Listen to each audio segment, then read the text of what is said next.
Welcome to the debate. Soul सियापा के इस खास विमर्श में आपका स्वागत है। मैं हूं नलिनी आर्या। कल्पना कीजिए कि आप किसी अनजान, बेहद भीड़-भाड़ वाले शहर में खो गए हैं। और आपके फोन की बैटरी भी बिल्कुल खत्म हो चुकी है। एग्जैक्टली, फोन डेड है और आप किसी से रास्ता पूछते हैं। अब सोचिए, वो इंसान आपसे कहता है, रास्ते की चिंता मत करो, बस इस ब्रह्मांड की निराकार ऊर्जा, फॉर्मलेस एनर्जी को महसूस करो, वो तुम्हें तुम्हारी मंजिल तक ले जाएगी। हाँ, मतलब आप शायद सोचेंगे कि वो व्यक्ति पागल हो गया है। बिल्कुल, आपको एक नक्शा चाहिए, एक फिजिकल जीपीएस पिन चाहिए, कुछ ऐसा जिसे आप अपनी आंखों से देख सकें। तो फिर ऐसा क्यों है कि जब बात मानव चेतना की अंतिम मंजिल यानी ईश्वर तक पहुंचने की आती है, तो हमारे जो मॉडर्न स्पिरिचुअल थिंकर हैं, वो अचानक ये जिद करने लगते हैं कि किसी मूर्ति या फिजिकल आइडल पर ध्यान लगाना एक पिछड़ा हुआ तरीका है। आज की इस चर्चा में हम इसी विषय पर गहराई से बात करेंगे। सगुण बनाम निर्गुण, the form versus the formless. क्या कोई मूर्ति महज एक जीपीएस है जो हमें रास्ते पर लाती है, या हम उस जीपीएस को ही अपनी मंजिल मान बैठे हैं? देखिए, आपके उस जीपीएस वाले उदाहरण में ही ना सबसे बड़ी समस्या छिपी हुई है। अच्छा, वो कैसे? अगर आप जीपीएस के सहारे अपनी मंजिल तक पहुंच भी गए, लेकिन आप अपनी गाड़ी से बाहर ही नहीं निकल रहे हैं, आप लगातार उस स्क्रीन पर ब्लिंक कर रहे नक्शे को बस घूरने में व्यस्त हैं, तो वो टूल आपकी मदद नहीं कर रहा है। वो आपके लिए एक जाल बन चुका है। लेकिन शुरुआत तो उसी टूल से होती है ना? हाँ, समस्या ये नहीं है कि हम शुरुआत कहाँ से करते हैं। समस्या ये है कि लोग उस पत्थर की मूर्ति को ही अंतिम सत्य मान लेते हैं। जब आज का युवा ये पूछता है कि मुझे भगवान से बात करने के लिए किसी पत्थर की जरूरत क्यों है, तो वो कोई मॉडर्न सियापा नहीं कर रहा है। तो फिर वो क्या है? वो दरअसल उस एवोल्यूशन की बात कर रहा है जहां हमें इस आध्यात्मिक बचपन की बैसाखियों को, इन सपोर्ट सिस्टम्स को छोड़कर उस परम सत्य, उस निराकार ऊर्जा का सीधा अनुभव करना चाहिए, जो हर जगह मौजूद है। आप इसे आध्यात्मिक बचपन की बैसाखी कह रहे हैं, लेकिन मानव मनोविज्ञान, मेरा मतलब है ह्यूमन साइकोलॉजी, इस तरह से काम नहीं करती है। कैसे काम करती है फिर? हमारा जो दिमाग है ना, हमारा प्रीफ्रंटल कॉर्टेक्स, वो सीमाओं और आकारों को, शेप्स और बाउंड्रीज को पहचानने के लिए इवॉल्व हुआ है।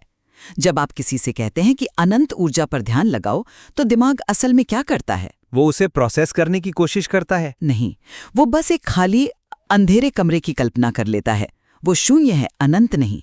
स्वामी विवेकानंद ने बहुत ही लॉजिकल ढंग से इसे समझाया था। अच्छा? उन्होंने कहा था कि जिस तरह हम विशालता के विचार को समझने के लिए नीले आकाश या गहरे समुद्र का सहारा लेते हैं, वैसे ही पवित्रता या ईश्वर के विचार को प्रोसेस करने के लिए इंसान को एक मूर्ति की आवश्यकता होती है। ये कोई बैसाखी नहीं है।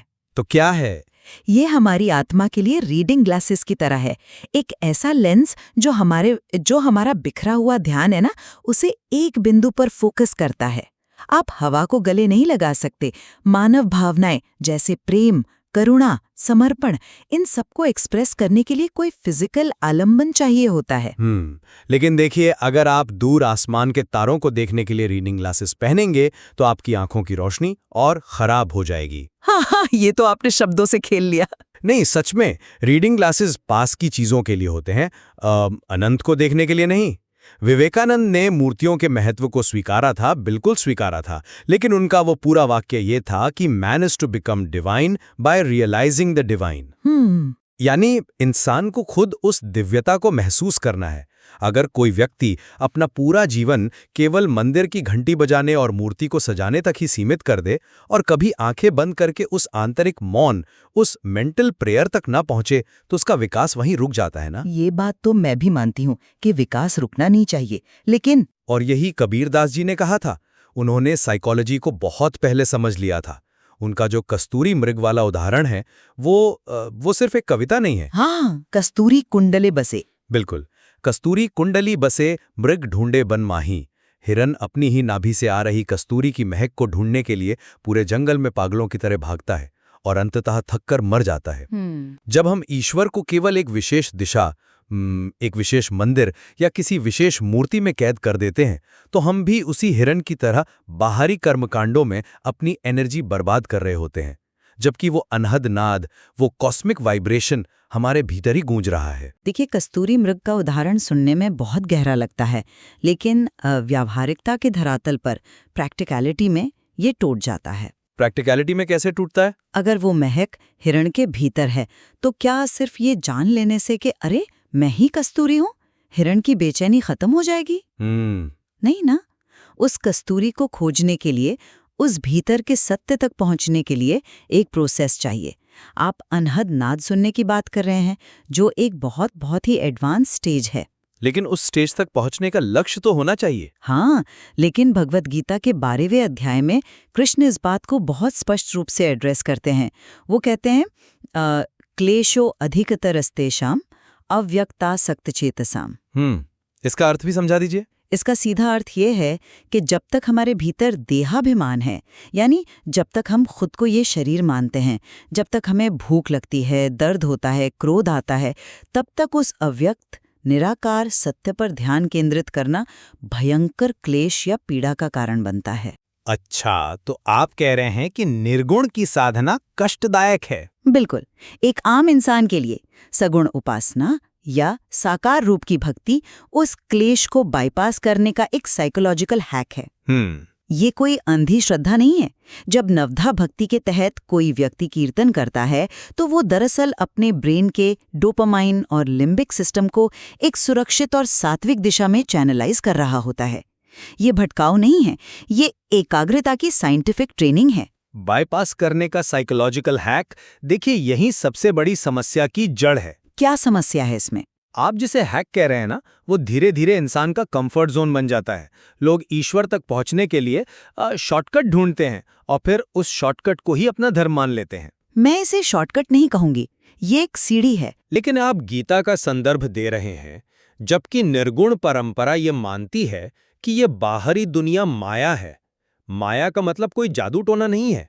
माया का मतलब है वो इल्यूजन, वो भ्रम जो हमारे दिमाग को ये विश्वास दिलाता है कि केवल भौतिक चीजें ही असली हैं। वेदांत भाई यही कहता है। तो फिर सोचिए, जब आप अपनी सारी आध्यात्मिक ऊर्जा एक भौतिक मूर्ति, फूल, प्रसाद और आरती पर केंद्रित कर देते हैं, तो आप उसी माया के खेल में और गहराई तक फंस रहे हैं ना? नहीं, मुझे ऐसा नहीं लगता। क्यों नहीं?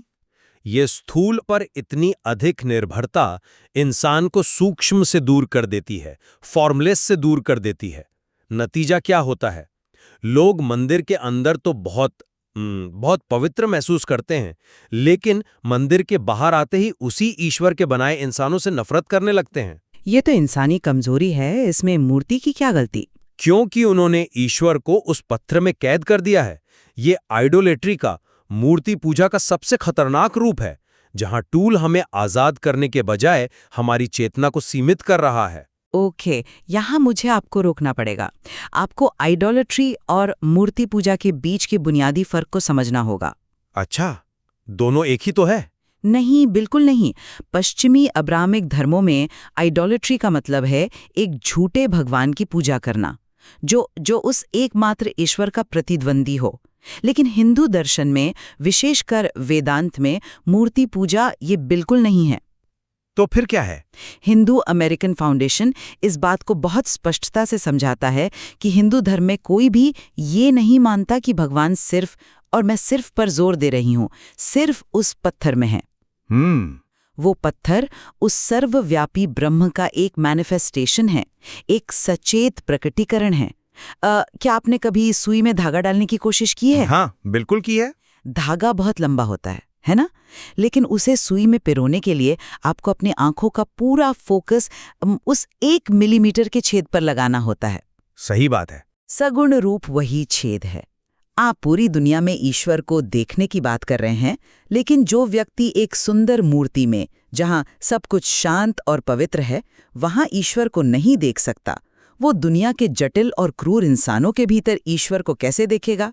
ये एक दिलचस्प पॉइंट है। गीता के 9वें अध्याय में भगवान साफ कहते हैं, तेषाम अहम समुद्धारता, यानी मैं उनका उद्धार करता हूं। सगुण भक्त जब पूरी तरह से उस रूप से जुड़ जाता है, तो ईश्वर स्वयं उसे उस निराकार सत्य तक खींच लेते हैं। ये कोई शॉर्टकट नहीं है, ये एक एक्टिव पार्टनरशिप है। आपकी धागे और सुई वाली एनालॉजी बहुत अच्छी है, लेकिन सुई में धागा डालने के बाद आप उस सुई का इस्तेमाल कपड़े सिलने के लिए करते हैं। बिल्कुल। आप जिंदगी भर उस छेद को घूरते नहीं रहते। हाँ हाँ हाँ। मैं आपके इस तर्क को चुनौती दूंगा कि एक सुंदर मूर्ति में ईश्वर को देखने से इंसान को हर जगह ईश्वर देखने की ट्रेनिंग मिलती है। इतिहास और हमारा वर्तमान समाज दोनों इसका उल्टा ही साबित करते हैं। वो कैसे? का प्रयोग किया था उलटबांसी यानी उल्टी सीधी लगने वाली भाषा, जो जानबूझकर आपके दिमाग के लॉजिकल सर्किट्स को शॉर्ट सर्किट कर देती है। सही कहा। कबीर आपको मंदिर या मस्जिद से निकालकर सहज जीवन की ओर ले जाते हैं। सहज जीवन। हाँ, सहज का अर्थ है जहां आपको ईश्वर को पाने के लिए किसी विशेष कर्मकांड, विशेष कपड़े या विशेष मंत्र की आवश्यकता नहीं है। बर्तन धोते हुए, ट्रैफिक में गाड़ी चलाते हुए या अपने बच्चे को खिलाते हुए उस कॉस्मिक एनर्जी को महसूस करना। कबीर का दर्शन ये मांग करता है कि आप ईश्वर और अपने बीच से हर मिडलमैन, हर पुरोहित, हर मूर्ति को हटा दें। क्या ये सगुण उपासना से कहीं अधिक रैडिकल और इवॉल्व्ड अप्रोच नहीं है? ये रैडिकल जरूर है, मैं मानती हूँ, लेकिन ये सगुण उपासना के विरोध में नहीं खड़ा है, बल्कि ये तो सगुण का ही अगला चरण है। अगला चरण कैसे हो गया? दोनों तो बिल्कुल विपरीत हैं। नहीं है। आप जिस सहज अवस्था की बात कर रहे हैं ना, जहां आप बर्तन धोते हुए भी ईश्वर का स्मरण हो, वो स्थिति एक आम इंसान के लिए रातों रात नहीं आ जाती। हाँ, अभ्यास तो चाहिए। और वो अभ्यास कहाँ से आता है? वेदांत का एक बहुत ही साइंटिफिक सिद्धांत है जिसे अध्यारोप अपवाद कहा जाता है। हाँ, अध्यारोप अपवाद। हाँ, ये सिद्धांत बताता है कि हमारा दिमाग असलियत को कैसे प्रोसेस करता है। इसे हम उस फेमस रस्सी और सांप वाले उदाहरण से समझते हैं। अच्छा, जो शंकराचार्य का उदाहरण है? बिल्कुल वही। अंधेरे में जब आप एक रस्सी को देखते हैं तो डर के कारण आपका दिमाग उस पर एक सांप की छवि सुपर इम्पोज कर देता है। आप सांप से डरकर भागते हैं। सांप असली नहीं था, लेकिन आपका डर, आपकी दिल की धड़कन, आपका पसीना, वो सब बिल्कुल असली था। सही बात है। रस्सी वो निर्गुण निराकार आधार है जिस पर ये पूरी दुनिया टिकी है, और सगुण रूप वो सांप है, एक ऐसा आकार जो हमारे मन को उस परम तत्व से इमोशनली जोड़ने के लिए आरोपित किया गया है। हम सगुण का उपयोग करते हैं ताकि हमारा मन एकाग्र हो सके, और जब रोशनी आती है, जब ज्ञान आता है, तो हम समझ जाते हैं कि वहां हमेशा से सिर्फ रस्सी ही थी, निराकार ही था। आप बिना रस्सी के सांप की कल्पना कर ही नहीं सकते। ओके। इसलिए सगुण और निर्गुण दुश्मन नहीं है। निर्गुण वो कैनवस है और सगुण उस पर बनी हुई पेंटिंग। आपका ये रस्सी और सांप का उदाहरण बहुत चतुराई भरा है, लेकिन ये मेरे ही पॉइंट को साबित कर रहा है। वो कैसे भला? उस पूरी प्रक्रिया का अंतिम लक्ष्य क्या है? यह महसूस करना कि वो सांप नहीं, रस्सी है, यानी उस भ्रम को तोड़ना। आप कह रहे हैं कि हम सगुण का उपयोग करते हैं, लेकिन असलियत में हम उससे चिपक जाते हैं। हम उस सांप को दूध पिलाने लगते हैं, उसकी पूजा करने लगते हैं, और ये भूल जाते हैं कि हमें रोशनी चलाकर उस असली रस्सी को देखना था। लेकिन और आज के जो युवा भारतीय हैं, जिन्हें अक्सर हम मॉडर्न सियापा कहकर खारिज कर देते हैं, वे असल में इसी रोशनी की मांग कर रहे हैं। अच्छा। बिल्कुल। वे कह रहे हैं कि हमें सांप से डरना या इसे पूजना बंद करना चाहिए, हमें सीधे वो रस्सी दिखाओ। पुरानी पीढ़ी अक्सर उन प्रतीकों और मूर्तियों से इमोशनल सिक्योरिटी प्राप्त करती है, इसलिए वे उस फॉर्म को छोड़ना नहीं चाहती। लेकिन नई जनरेशन इस इल्यूजन को भेदना चाहती है। वे उपनिषदों की उस नेति परंपरा को जी रहे हैं। नेति न इति। हाँ, नॉट दिस, जहां आप हर उस चीज को नकारते हैं जो सीमित है, ताकि आप असीमित तक पहुंच सकें। लेकिन देखिए, नेति कहने के लिए पहले आपके पास नकारने के लिए कुछ होना चाहिए ना? मतलब? आप शून्यता को नहीं नकार सकते। आप पहले एक रूप गढ़ते हैं, उससे जुड़ते हैं, और फिर जब आपकी चेतना विशाल हो जाती है तो आप उस रूप के पार चले जाते हैं। गीता के 7वें अध्याय में कृष्ण कहते हैं, वासुदेवः सर्वमिति, यानी ज्ञानी व्यक्ति ये जान लेता है कि सब कुछ वासुदेव ही है। बिल्कुल। ये वो बिंदु है जहां सगुण और निर्गुण आपस में मिल जाते हैं। एक सच्चा सगुण भक्त जब भक्ति की चरम सीमा पर पहुंचता है तो उसके लिए मूर्ति केवल मंदिर तक सीमित नहीं रहती। पूरी सृष्टि ही उसके इष्ट देव का विराट रूप बन जाती है। आप युवाओं की बात कर रहे हैं ना? बिल्कुल। युवाओं की परेशानी सगुण रूप से नहीं है, उनकी परेशानी उस मैकेनिकल रिचुअल से है जिसका अर्थ उन्हें कभी समझाया ही नहीं गया। हाँ, ये तो है। अगर हम उन्हें ये समझाएं कि मूर्ति एक फोकसिंग लेंस है, वो एक न्यूरोलॉजिकल और स्पिरिचुअल टूल है जो आपकी एंग्जाइटी को शांत करके आपको गहरे ध्यान में ले जाता है, तो वे इसे अंधविश्वास नहीं मानेंगे, वे इसे एक साइंस की तरह देखेंगे। अगर हम इसे साइंस की तरह देखें तो साइंस का सबसे बड़ा उसूल है कि टूल्स अपडेट होने चाहिए। टूल्स तो अपडेट होते ही हैं। मैं ये नहीं कह रहा कि पुराने टूल्स गलत थे, मैं बस ये कह रहा हूं कि हमें ये स्वीकार करना होगा कि एक ऐसा भी रास्ता है जहां उस टूल की जरूरत ही नहीं है। हम एक ऐसे युग में हैं जहां पुरानी पीढ़ी को ये समझना होगा कि अगर उनका बच्चा मंदिर जाने के बजाय प्रकृति में, संगीत में या गहरे ध्यान में उस फॉर्मलेस एनर्जी को महसूस कर रहा है, तो वो धर्म से भटक नहीं गया है, बल्कि उसने अपना कनेक्शन डायरेक्ट कर लिया है। सगुण वो नाव है जो आपको नदी पार कराती है। बिल्कुल सही। लेकिन जब आप नदी पार कर लेते हैं तो आप उस नाव को अपने सिर पर उठाकर शहर में नहीं घूमते, आप उसे वहीं किनारे पर छोड़ देते हैं। और यही भारतीय दर्शन की सबसे बड़ी जीत है। ये किसी एक रास्ते को ओनली वे या अंतिम नहीं घोषित करता। अब सगुण वो धागा है जो हमें हमारे सबसे कमजोर पलों में बांध कर रखता है, हमें सहारा देता है। और निर्गुण वो खुला आकाश है जहां अंततः हमारी चेतना को उड़ान भरनी है। आप नाव को सिर पर उठाने की बात करते हैं, लेकिन ये भी सच है कि अगर आप तैरना नहीं जानते तो नाव का अहंकार में आकर तिरस्कार करना आपको बीच नदी में डुबा सकता है। बिल्कुल। और यही कारण है कि ये पूरा विमर्श किसी एक को विजेता घोषित करने के बारे में नहीं है, ये इस बात की पहचान है कि मानव अनुभव बहुत जटिल है। फॉर्म और फॉर्मलेस, साकार और निराकार, दोनों ही सत्य को अनुभव करने के अलग-अलग कॉग्निटिव और स्पिरिचुअल तरीके हैं। सही कहा। तो शायद हमें खुद से यही पूछना चाहिए कि हम अपनी इस यात्रा में कहाँ खड़े हैं। सोल सियापा के इस विमर्श को हम इसी विचार के साथ समाप्त करते हैं। आप पुरानी पीढ़ी के हों जो मूर्तियों में गहरी आस्था रखती है, या उस युवा पीढ़ी के जो निराकार ऊर्जा में विश्वास करती है, आज दोनों को अपने अपने टूल्स के प्रति ईमानदार होना पड़ेगा। जाते जाते हम आपको उसी सवाल के साथ छोड़ रहे हैं जहां से हमने शुरुआत की थी। क्या आपका चुना हुआ जीपीएस आपको वास्तव में आपकी आंतरिक मंजिल तक ले जा रहा है, या आप बस स्क्रीन देखते हुए उसी चौराहे पर रुके हुए हैं? विचार कीजिएगा।